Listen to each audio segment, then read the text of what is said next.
Lok Sabha vote অর্থাৎ দিল্লির কুর্সি দখলের লড়াই। রায়গঞ্জ লোকসভা কেন্দ্রে লোকসভা ভোটে কে এগিয়ে, কেন এগিয়ে, কে জিততে পারে, সময় কলকাতার একটি বিশেষ প্রতিবেদন।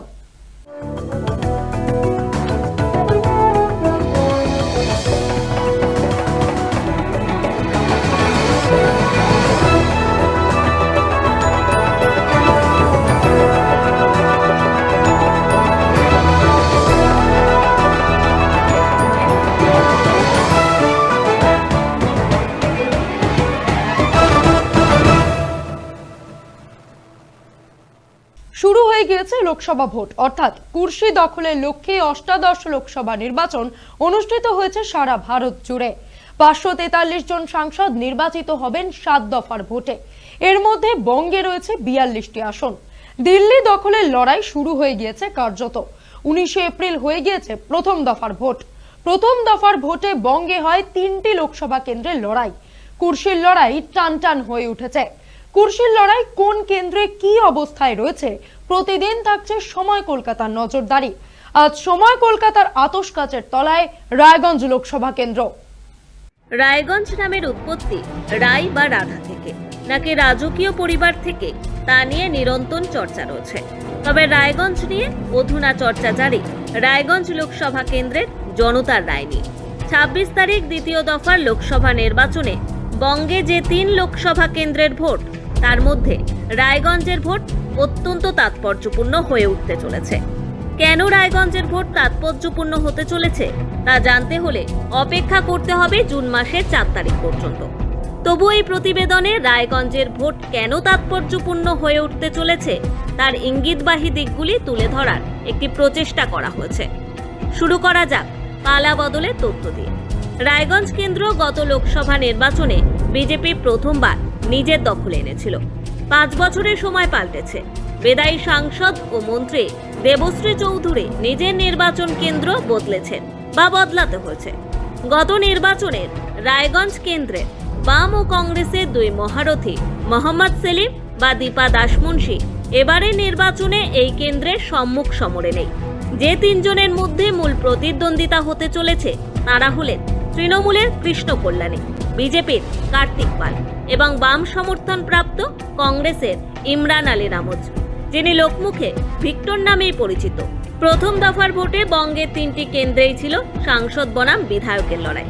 দ্বিতীয় দফা 3টি কেন্দ্রের মধ্যে রায়গঞ্জ কেন্দ্রে আবার অদ্ভুত একটি বিষয় কমন বা সাদৃশ্যযুক্ত। 3 প্রার্থী দল বদল।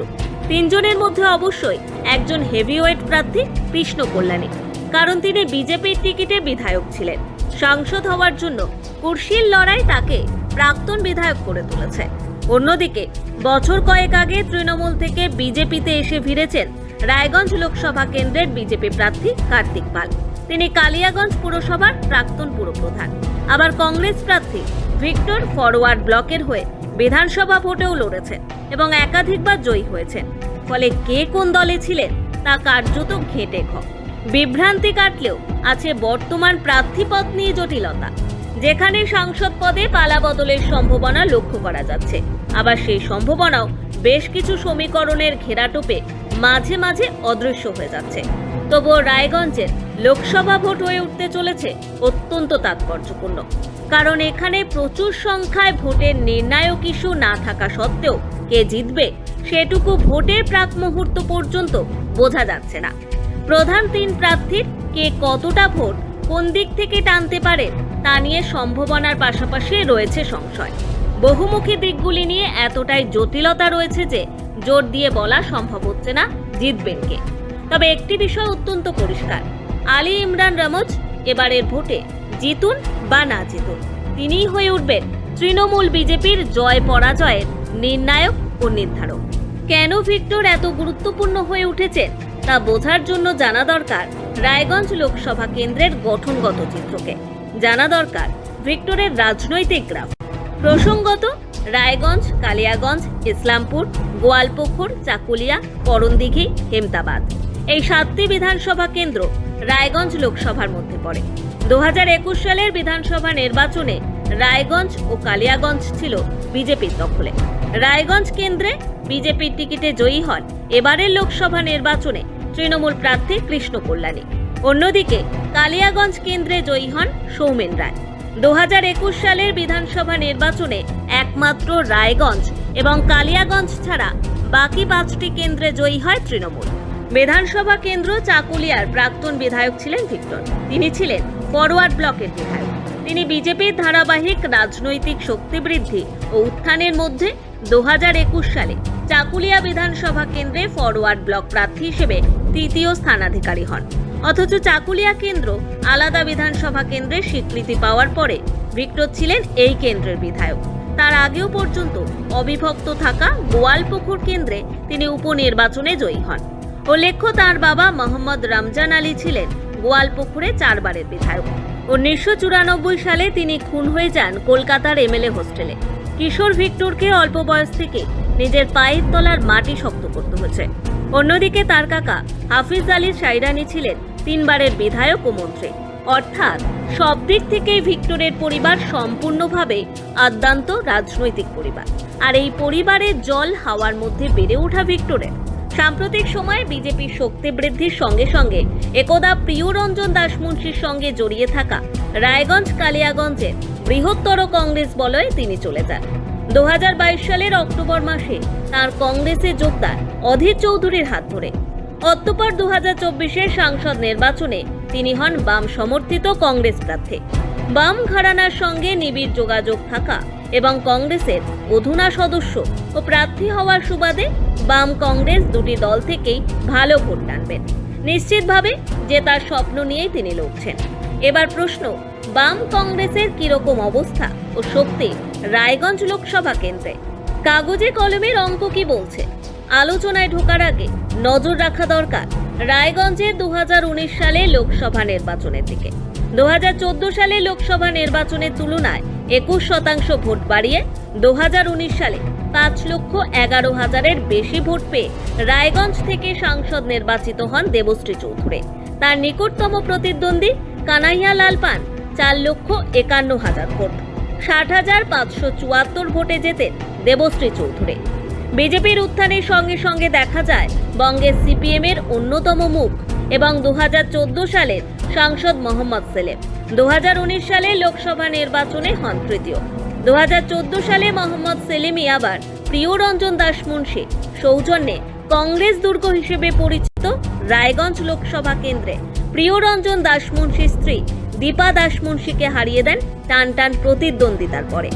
2009 সালে তৃণমূল কংগ্রেস সমর্থিত কংগ্রেস প্রার্থী হিসেবে দীপা দাসমুন্সি এই কেন্দ্রে সাংসদ হয়েছিলেন। 2004 সালেও দিনাজপুরের মানুষের কাছে প্রিয়দা এই কেন্দ্রের সাংসদ নির্বাচিত হয়েছিলেন। আবার ফিরে আসা যাক 2019 সালে। 2019 সালে ভোটে এই কেন্দ্রে 2014 সালে চ্যাম্পিয়ন ও রানার্স সেলিম দীপা দুজনকেই লড়তে দেখা গিয়েছিল। সেলিম তৃতীয় হন 1,83,000 ভোট পেয়ে। দীপা দাসমুন্সি চতুর্থ হন, তার প্রাপ্ত ভোট ছিল 84,000-এরও কম। অর্থাৎ 2019 সালে বাম কংগ্রেসের ঝুলিতে যৌথ ভোট ছিল প্রায় 2,67,000। এবার ভিক্টরও বাম কংগ্রেসের ভোট টানবেন নিশ্চিতভাবে। কিন্তু গুরুত্বপূর্ণ প্রশ্ন হচ্ছে, ভিক্টর গতবারের বাম কংগ্রেসের 2,67,000 ভোট কি অক্ষত রাখতে পারবেন, নাকি কংগ্রেস প্রার্থী হিসেবে তিনি আবার প্রবলতর প্রতিপক্ষ হিসেবে দেখা দেবেন? ভোটের প্রধান কিউ লাইন বা নির্ধারক হয়ে উঠবে ভিক্টরের ভূমিকা। ভিক্টর নিজে কি বলছেন? ইন্ডিয়া জোটে তৃণমূল বেরিয়ে গেছে। তৃণমূল না থাকা মানে এই নয় কি ইন্ডিয়া জোটটা নয়, ইন্ডিয়া জোটে ভারতবর্ষের সমস্ত আঞ্চলিক দলগুলো আছে। মমতা ব্যানার্জি ইন্ডিয়া জোটের থেকে বেরিয়ে গেছেন। উনি এখন ভয় পাচ্ছেন কি যদি কংগ্রেস সরকার করে নেয় তাহলে ওনার অবস্থানটা কোথায় হবে। বিজেপিতেও যেতে পারবেন কি না সরাসরি, কেন মানুষের কাছে নিজেকে দেখাচ্ছেন বিজেপি বিরোধী আছেন, আর ঠিক কংগ্রেসের পাশেও ঘেঁচতে পারবেন না, তাহলে যাবেনটা কোথায়? এই যে বিগত নির্বাচনে যে পরিস্থিতি তৈরি হয়েছিল, যে বিজেপি আর তৃণমূল যে এনআরসি, সিএ, এনপিআর এর যে খেলাটা খেলেছিল, সেই পরিস্থিতি থেকে এখন মানুষ বেরিয়ে গেছে। এখন সিএ, এনআরসি এইসবের কোনো কথা মানুষ শুনতে চায়। এই জন্যে পরিস্থিতি পরিবর্তন হয়েছে। আগামী দিনে ভোটের মধ্যে দিয়ে সেটা মানুষ বুঝিয়ে দেবে। ভিক্টর জয়ের জন্য লড়ছেন এমনটা ধরে নিল বলতে হবে তিনি হারলেও তিনি হবেন ভোটের জয় পরাজয়ের প্রধান কুশীলব। 2.5 লক্ষের ওপর তিনি ভোট পেলে তৃণমূলের সম্ভাবনা কমবে, এমনটাই রাজনৈতিক বিশেষজ্ঞরা মনে করছেন। এমনকি বিজেপির শীর্ষ নেতৃত্ব মনে করে দ্বিতীয় দফায় বঙ্গের 3টি লোকসভা কেন্দ্রের মধ্যে রায়গঞ্জে গড় রক্ষা করা এবং রায়গঞ্জ লোকসভা কেন্দ্রকে নিজেদের অনুকূলে ধরে রাখা বেশ বড় প্রশ্ন। বিজেপি মনে করে ভিক্টর যদি ভালো ভোট টানেন তাহলে তাদের প্রার্থীর জয় পেতে অসুবিধে হবে না এবং উল্লেখযোগ্যভাবে ইমরান আলী রামোজ ওরফে ভিক্টরের সাফল্যের অনুঘটক করে উঠতে পারে মুসলিম ভোট। রায়গঞ্জ লোকসভা কেন্দ্রে মুসলিম ভোট জয় পরাজয়ের প্রধান ফ্যাক্টর, কারণ রায়গঞ্জ লোকসভা কেন্দ্রের অর্ধেকের বেশি ভোট মুসলিম সম্প্রদায়ের। 15 বছর আগে 2011 সালের সেন্সাসে এই কেন্দ্রে মুসলিম ভোটার 50% কম থাকলেও এখন জনসংখ্যাগত চিত্র বদলেছে। ইসলামপুর, গোয়ালপুকুর এবং চাকুলিয়ার মুসলিম অধ্যুষিত এলাকার মানুষ কোন দলকে সমর্থন করে এখন এটাই দেখার।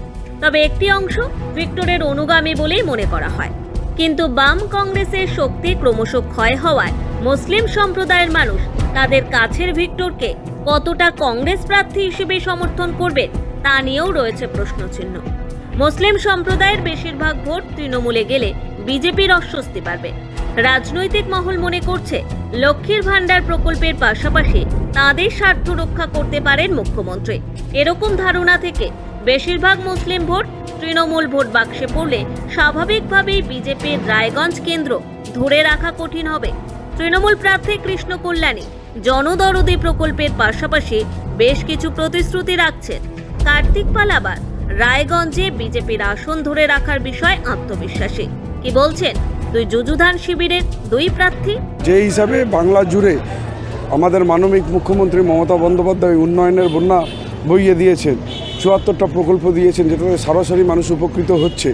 এবার উন্নয়নকে দেখে ভোট হবে, এবার কোনো ধর্মের সুরসুরিতে হবে না, কর্মের ভিত্তিতে ভোট হবে। কালিয়াগঞ্জের মানুষ আশীর্বাদ করছেন এবং আগামী দিনে কালিয়াগঞ্জের মানুষের একটাই কথা, আপনি এইদিকে সময় না দিয়ে অন্যদিকে দেন। আপনি তো এখানে আসেনি, আমরা তো আসি, আপনার কোনো চিন্তা নেই, এই ভরসা মানুষ দিচ্ছে। আমি উত্তর দিনাজপুরেরই আমি মানুষ এবং কালিয়াগঞ্জের আমার যে কর্মযোগ্য হয়েছে মানুষ হয়তো সেটাতে খুশি রয়েছেন এবং আগামী দিনে আমি জানি যে কালিয়াগঞ্জে একটা গতবার যা ভোটে লিড ছিল তার থেকে ডবল ভোটে লিড হবে। তবে জাতিগত ও জনগোষ্ঠীগত বিভাজনের অন্য দিকও রয়েছে। চাঁদগাঁওয়ে এই দিক অত্যন্ত প্রবল, যার প্রভাব রয়েছে উত্তর দিনাজপুরের রাজবংশী জনগোষ্ঠীর মধ্যে। গত বছর 27 এপ্রিল রাতে যেখানে বিজেপি নেতা বিষ্ণু বর্মনের খুড়তুতো ভাই 33 বছর বয়সী মৃত্যুঞ্জয়কে গুলি করে মারায় অভিযুক্ত পুলিশ, মামলা চলছে আদালতে। পরিবার সিবিআই তদন্ত চেয়েছে। বাংলাদেশ সীমান্তের কাঁটাতারের কাছের গ্রাম নিহত রাজবংশী যুবকের বাবা রবীন্দ্রনাথ বর্মন তৃণমূল সরকারের পুলিশের দিকে আজও অঙ্গুলি নির্দেশ করেন। রাজবংশী জনজাতির মধ্যে আজও সেই ক্ষতের প্রশমন হয়নি। এই বিষয়টি তৃণমূলের বিরুদ্ধে যেতেই পারে। ধর্ম, সম্প্রদায়, জনজাতির বাইরেও কিছু ফ্যাক্টর রয়েছে। এর মধ্যে বিজেপির বিপক্ষে সমীকরণ, দেবশ্রী চৌধুরীর সাংসদ হিসেবে ভূমিকা। তৃণমূলের আবার অস্বস্তি একাধিক। প্রথমত, তাদের প্রাপ্য এমসকে কল্যাণীতে সরিয়ে নিয়ে যাওয়া হচ্ছে, এইরকম একটি আবেগজনিত ক্ষোভ রয়েছে। শিল্পপতি কৃষ্ণ কল্যাণী তৃণমূল প্রার্থী হওয়ায় তা তৃণমূলে ঘর করা কতটা স্থায়ী তা নিয়েও দানা বেঁধেছে আশঙ্কা। এই বিভ্রান্তি দূরীকরণে নামতে হয়েছে খোদ মুখ্যমন্ত্রীকে। কৃষ্ণ কল্যাণী যেমন জানিয়েছেন, সম্মান না পাওয়ায় বিজেপি ছেড়েছেন, প্রত্যাবর্তনের প্রশ্ন নেই। অন্যদিকে মুখ্যমন্ত্রী মমতা বন্দ্যোপাধ্যায়কে কৃষ্ণ কল্যাণীর অবস্থান সুস্পষ্ট করতে হয়েছে। আমাদের 2016-তে হারিয়ে দিয়েছিল, 2021-ও আমাদের হারিয়ে দিয়েছিল, কিন্তু মানুষ হারায়নি, সেটা আপনারা দেখতে পেরেছিলেন। আমাদের প্রার্থী কৃষ্ণ কল্যাণী, মনে রাখবেন একদিন সে বিজেপিতে ছিল এবং বিজেপির এমএলএ থেকে সে পদত্যাগ করেছে। আজকে নয়, 1 বছর আগে থেকে সে আমাদের সাথে ছিল এবং আমাদের সাথে আছে।